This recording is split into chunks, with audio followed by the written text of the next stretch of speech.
It's not only us hampered or sabotage. We have to do our job, our task now. ለኢትዮጵያ የህልውና ጉዳይ ነው።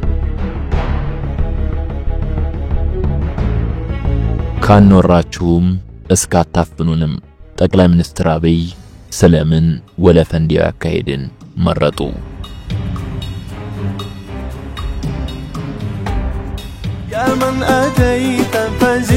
ውድ የሳሎን ቲዩብ ቤተሰቦቻችን ለመላው የእስልምና እምነት ተከታዮች ዲኤምሲ ሪል ስቴት ከወዲሁ እንኳን አደረሳችሁ ይላል። መጪውን የኢድ አልፈጥር በዓል ምክንያት በማድረግ ቀድሞ ለሚመጡ 20 ገዢዎች እስከ 30% የሚደርስ ታላቅ ቅናሽ አዘጋጅቷል። በውብና ዘመናዊ መንደር ውስጥ ከስቱዲዮ እስከ ባለ 4 መኝታ ቤቶችና የንግድ ሱቆችን ሲያቀርብም ላቅ ያለ ደስታ ይሰማዋል። ያከፋፈል ሁኔታው እንዳያሳስቦ የገዢዎችን ፍላጎት መሰረት ያደረገ ነው። በካሬ ከ78000 ብር ጀምሮ በ8% ቅድመ ክፍያ እንዲሁም 60% ወለድ አልባ የባንክ ብድር ተመቻችቷል። ለበለጠ መረጃ በ0950 44 57 57 ይደውሉ። ዲኤምሲ ሪል ስቴት ደስታው እዚህ ይጀምራል። ሰሞነኛው የጠቅላይ ሚኒስትር አብይ አህመድ የፓርላማ ውሎ ከአዲስ አበባ ይልቅ በአስመራ በጉጉት ተጠባቂ ነበር። ከኢትዮጵያ ሕዝብና መንግስት አንኳር አጀንዳዎችም በላይ የኤርትራ ጣፈንታ የሚበየንበት ጉባኤ እስከ መምሰል ደርሶ ነበር። የአስመራ አለቆች የአብይን ምላሽና ማብራሪያ ከኢትዮጵያውያኑ በላይ ለመስማት የጓጉበት አመክንዮ ግን ካንደበታቸው ይዘንባል ብለው የሰነቁት አንዳች የተስፋ ቃል ኖሮ አልነበረም። ከዚያ ይልቅ ቁርጣቸውን አውቀው የሚመጣውን ለመቀበል ፈልገው ነው ቢባል ያስኬዳል። ይህን ለማለት የሚያስደፍረን ባለፈው 1 ዓመት ተኩል የኢትዮጵያን በልዩ ልዩ መንገድ የተንሸራሸረ የባህር በር ጥያቄ ተከትሎ ኤርትራ አጀንዳው እውን እንዳይሆን እስካለፉት ቀናት ድረስ ያሳየቻቸው እንቅስቃሴዎችና የሰጠቻቸው ምላሾች ናቸው። ጠቅላይ ሚኒስትሩ ኢትዮጵያ የባህር በር ያስፈልጋታል የሚለውን አጀንዳ ወደፊት ካመጡበት የመጀመሪያው ዲስኩራቸው አንስቶ ከሌሎች የቀጠናው ባለባህር መንግስታት በተለየ መልኩ ኤርትራ ለጉዳዩ ያሳየችው አጸፋ በርግጥም መለስ ብሎ ሲመረመር ትኩረት የሚስቡ አያሌ ነጥቦችን አጭቋል። ሌላው ቀርቶ ኢትዮጵያ ወደ ባህር የመድረስ ፍላጎቴ በሶማሊላንድ በኩል ሰምሯል የሚል አዋጅ ባስነገረች ማግስት ግብፅን አስመራና ሞቃዲሾ ድረስ በመጎተት የነበራት አፍራሽ ሚና አልፎም እስከ ሱዳን የሚለጠጥ ከበባን ኢትዮጵያ ላይ ለመጫን እስከተከተለችው ወታደራዊ የሚመስል አካሄድ ድረስ ኤርትራ ኢትዮጵያ በየትኛውም አቅጣጫ ወደ ባህር እንዳትደርስ ያላት ፍላጎት ምን ያህል የጠነነ እንደሆነ በሚገባ ሳይታለች። የኤርትራው ፕሬዝዳንት ኢሳያስ አፈወርቂም እንዲሁ ከቅርብ ጎረቤታቸው ኢትዮጵያ ይልቅ ለሩቅ ወዳጃቸው ግብፅ ያላቸውን ተአማኒነት ለማሳየት በአደባባይ የህዳሴው ግድብ ግብፅን ለመጉዳት የሚገነባ ነው እስከ ማለት ደርሰዋል።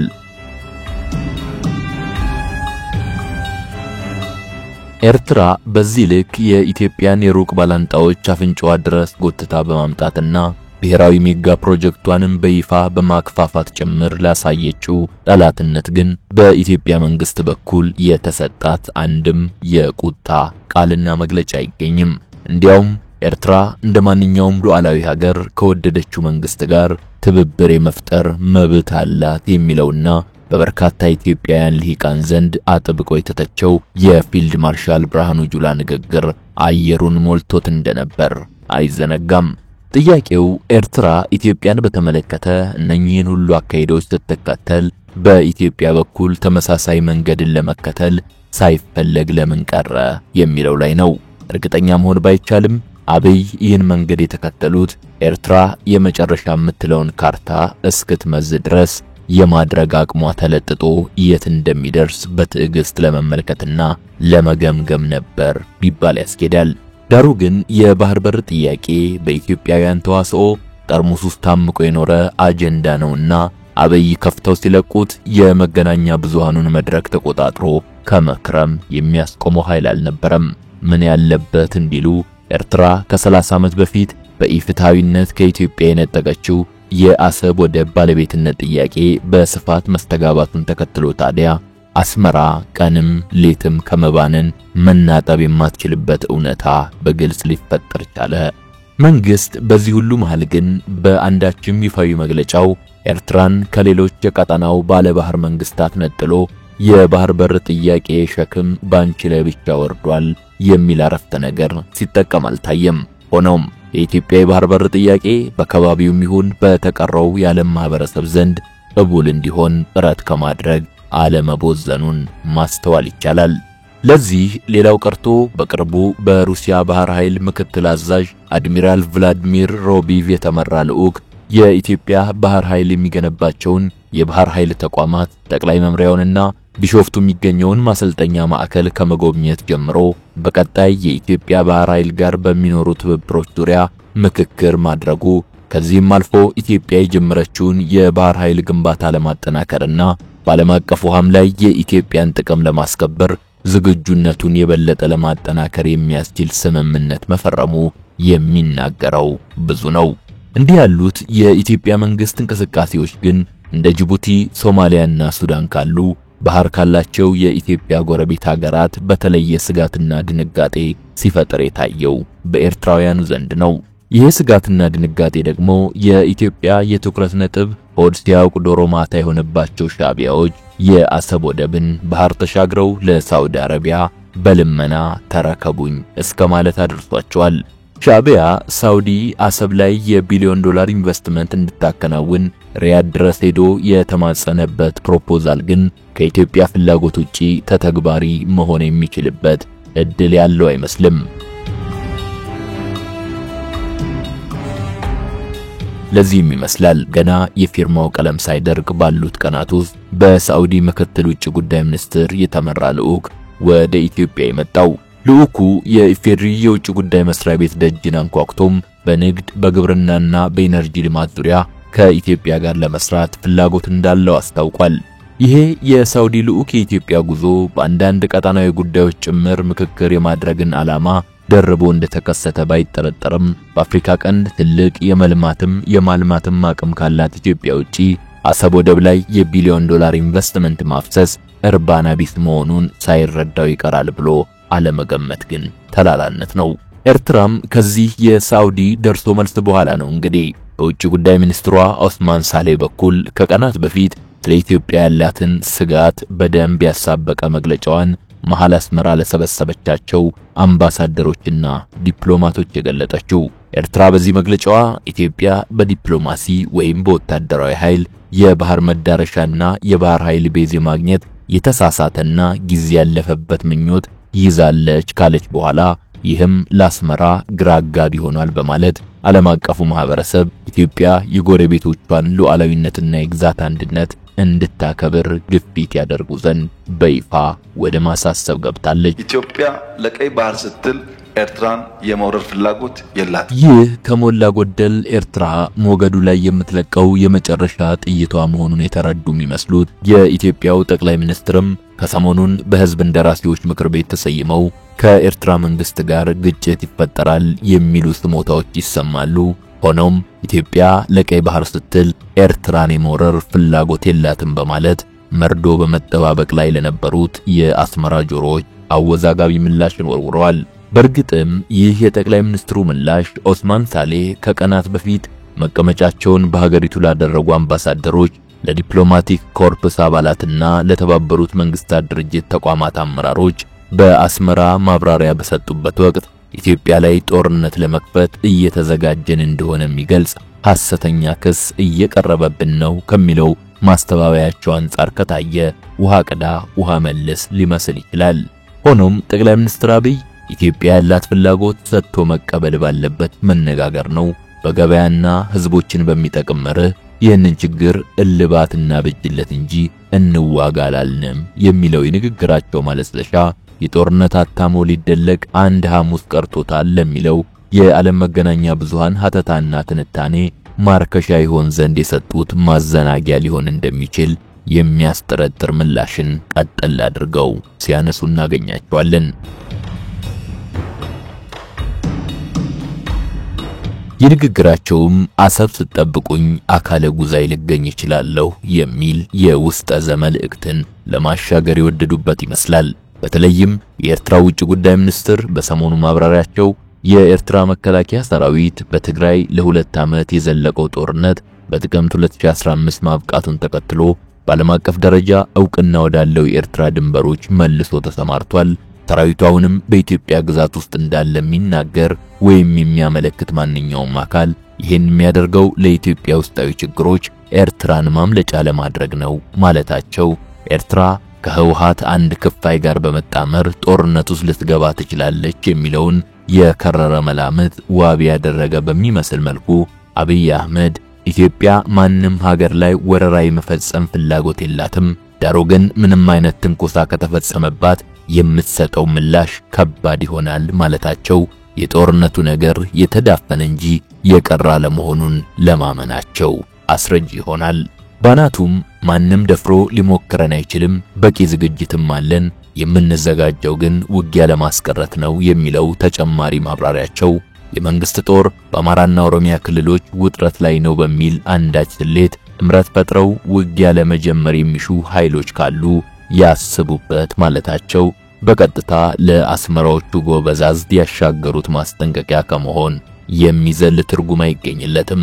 በተለይም በህወሓት ውስጥ የተከሰተውን ስንጥቃት ተከትሎ የቀድሞ የኢትዮጵያ ፕሬዝዳንት ሙላቱ ተሾመ ኤርትራ የፕሪቶሪያው ስምምነት እንዲዳከም በህወሓት ውስጥ መከፋፈል እንዲፈጠር እየሰራች መሆኑን መግለጻቸው፣ ባሳለፍነው ሳምንት ደግሞ የትግራይ ክልል ጊዜያዊ አስተዳደር ፕሬዝዳንት አቶ ጌታቸው ረዳም ትግራይ ውስጥ ከሚፈጠር ትርምስ እናተርፋለን የሚሉ ብዙ ወገኖች አሉ፣ የኤርትራ መንግስት ደግሞ አንደኛው እንደሆነ አውቃለሁ በማለት በግላጭ መናገራቸውን መሰረት በማድረግ የኤርትራ ውጭ ጉዳይ ሚኒስትር ኦስማን ሳሌህ እነዚህን ክስቶች የሚናገሩት የቀድሞ የህወሓት አባላት ናቸው በማለት በግልጽ የደብረ ጽዮን ህወሓት ቡድን በእናቶ ጌታቸው ረዳ ዙሪያ የሚጠቀመውን ቋንቋ ወይም ፖይንት ኦፍ ሪፈረንስ ተጠቅመው ከመናገር ጀምሮ እነኚህ የቀድሞ ሲሉ የገለጿቸውንና ህወሓት አካሄድኩት ባለው 14ኛ ጉባኤም ያሰናበታቸውን አመራሮች የኢትዮ ኤርትራ ድንበር ኮሚሽን ውሳኔን ውድቅ ያደረጉና በኤርትራም የሥርዓት ለውጥ እንዲደረግ የሰሩ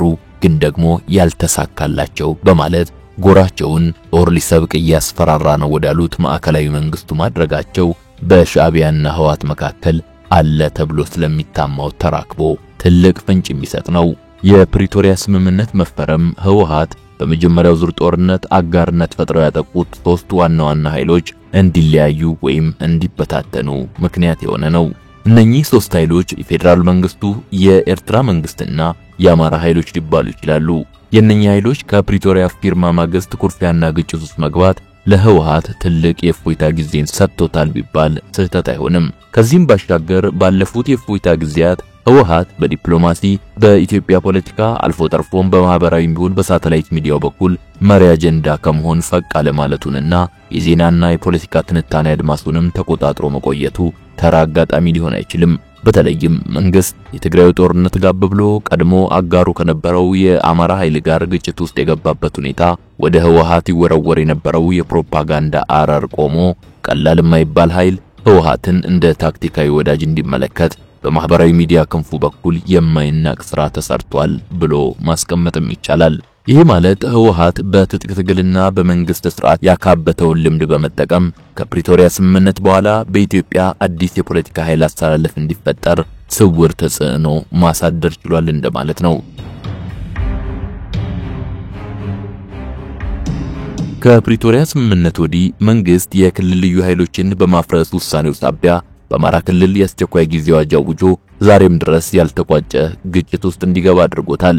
ይህም ቀላል በማይባል ሁኔታ በትግራይ ጦርነት ከክልሉ ልሂቅ ያገኝ የነበረው ድጋፍ አሁን ላይ እንዳይኖር ከማድረጉ በላይ መንግስት በክልሉ የሚንቀሳቀሱትን ኃይሎች ከውጭ ኃይሎች ወታደራዊና የሎጂስቲክ ድጋፍ የሚደረግላቸው ናቸው በማለት ወደ መክሰስ እንዲሸጋገር አስገድዶታል።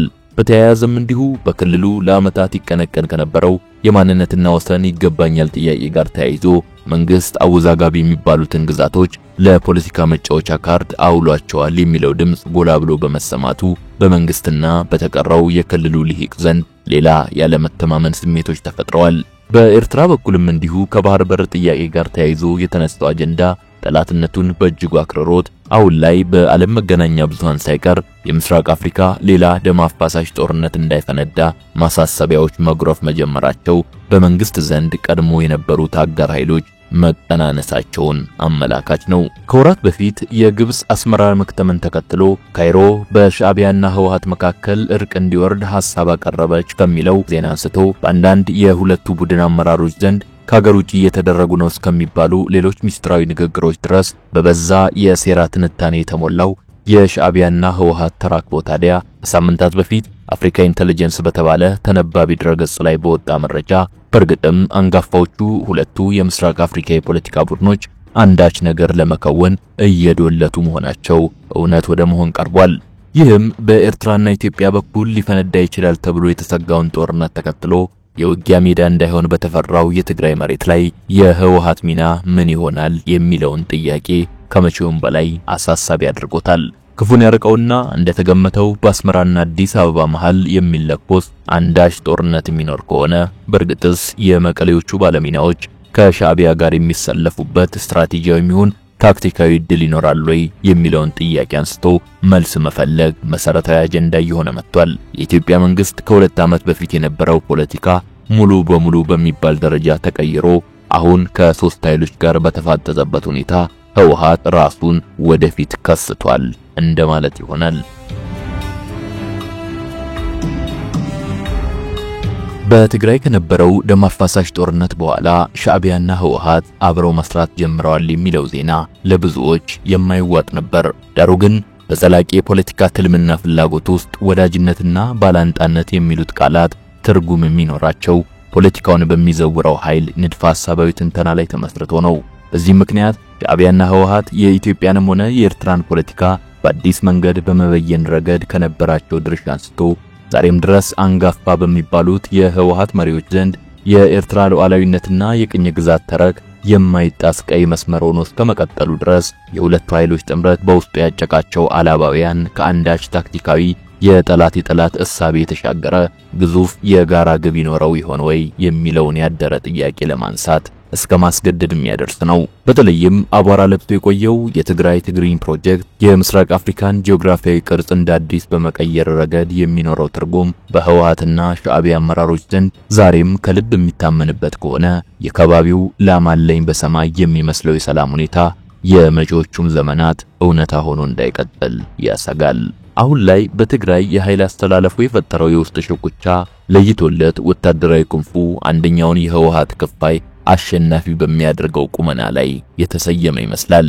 የአቶ ጌታቸው ረዳ አስተዳደርም አልቻልኩም ከማለት አልፎ የፌዴራል መንግስቱ ጣልቃ በመግባት እንዲያገዘው መሃል አዲስ አበባ መግለጫ እስከመስጠት ደርሷል። ህወሓት ከሀገር ውስጥ የታጠቁ ኃይሎችና ከኤርትራ መንግስት ጋር በመቀናጀት ከማዕከላዊ መንግስቱ ጋር ዳግም ግጭት ውስጥ መግባት ይፈልጋል የሚለው እምነት በመንግስትና በጊዜ አስተዳደሩ አመራሮች የሚቀነቀን አቋም መሆኑን ለመረዳትም ሰሞንኛውን የአቶ ጌታቸው መግለጫና ይህን ተከትሎም ነገሩን በንቃት የሚከታተለው የኤርትራ መንግስት ባልተለመደ ሁኔታ የሰጠውን ፈጣን ምላሽ ማረጋገጫ ማድረግ ይቻላል። እንግዲህ ጠቅላይ ሚኒስትር አብይም የመከላከያ ጦር በአማራና ኦሮሚያ ክልሎች ተወጥሯል በማለት ጥምረት ፈጥረው ጦርነት መክፈት የሚፈልጉ ቡድኖች አሉ፣ ግን አይሞክሩት ማለት የፈለጉት ለዚሁ ለሰሞነኛው የኤርትራ መንግስት ኑዛዜ ነው ቢባል የማያስኬድበት እድል አይኖርም። ከአንድ ወር በፊት የትግራይ ጊዜያዊ አስተዳደር ምክትል ፕሬዝዳንት ሌፍተናንት ጄኔራል ጻድቃን ገብረትንሳኤ በእንግሊዘኛ ቋንቋ ባስነበቡት አንድ መጣጥፍ የኢትዮጵያና የኤርትራ ጦርነት የማይቀር ይመስላል፣ ወታደራዊ ዝግጅቶቹም የመጨረሻ ደረጃ ላይ ደርሰዋል ማለታቸው የአሜሪካው ሴኔት የውጭ ግንኙነት ኮሚቴ ሊቀመንበር ሴናተር ጄምስ ሪሽም እንዲሁ በትግራይ ክልልና በአጎራባች አካባቢዎች ዳግም ግጭት ቢነሳ አስከፊ አደጋ ያስከትላል ብለው በማስጠንቀቅ ኢትዮጵያና ኤርትራ ውጥረቱን በአስቸኳይ እንዲያረግቡ መጠየቃቸው ከሰሞንኛው የጠቅላይ ሚኒስትር አብይ አህመድ ወረራ አልፈጽምም መልስ ጋር ሲታይ በኢትዮጵያ በኩል የግብ ሳይሆን አንዳች ያካሄድ ለውጥ ሊኖር ስለመቻሉ ፍንጭ ሰጪ ነው። የአብይ ስልቱ እንጂ ግቡ አልተከረከመም ለማለት የሚያስደፍረው ትልቁ ማስረጃ ታዲያ ጠቅላይ ሚኒስትሩ በሰሞነኛው የፓርላማ ቆይታቸው በግላጭ የቀይ ባህር ጉዳይ ለኢትዮጵያ አሁንም የህልውና ጉዳይ ነው በማለት አስረግጠው ከመናገራቸው በላይ 130 ሚሊዮን ህዝብ ጫፍ ጫፉ ተሰምሮለት ተዘግቶ እስር ቤት ውስጥ ሊኖር አይችልም ብለው መናገራቸው ነው። ይህ ንግግር ከኤርትራ ውጪ ለየትኛውም የኢትዮጵያን ድንበር ተጋሪ የምስራቅ አፍሪካ ሀገር ይሰራል ብሎ ማሰብ አይቻልም። የቀይ ባህር ጉዳይ ለኢትዮጵያ የህልውና ጉዳይ ነው። ይህም ሆኖ አብይ አሁንም ጥቂት ጊዜ መግዛት የፈለጉ ይመስላሉ። ማንኛውም ሰላም ወዳድ ነኝ የሚል የዓለም መንግስትና አካል በህግ አግባብና በንግድ መርህ ለዚህ ጥያቄያችን መፍትሄ ያብጅ በማለት ጥሪ ማቅረባቸውም የባህር በር አጀንዳቸውን ተጨማሪ ቅቡልነት ለማስገኘት መለስተኛ ጊዜ ወስደው የቅርብና ሩቅ ዓለም መንግስታትን በማሳመን ሥራ ለመክረም እንዳቀዱ አመላካች ሊሆን ይችላል።